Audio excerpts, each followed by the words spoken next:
hello everyone नमस्कार केमती अच्छे आपण मैंने आज बानाना चिप्स घरे बनइबा आप साउंड शुणी पारे केमती क्रंची आ बहुत बढ़िया होता सतरे सांग मैंने घरे जदि आम मार्केट भली चिप्स बन पार तो बाहर कहीं किनिबा चलतु आम ट्राए करवा तापर गोटा कदली एमती राउंड सेप जो कदली आस मार्केट में कदली की चोपा छड़े भल भाव धोईकी रखीदे तापर लुण हल्दी पानी टी अल्प टी पानी लुण हल्दी मिसेकी रखीदे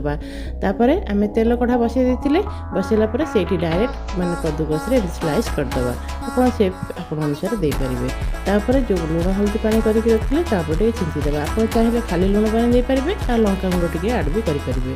आ कलर हल्दी टी देपारे आपण इच्छा तापर आपण जब चाहिए तेल कढ़ा डायरेक्ट रिक्स नहीं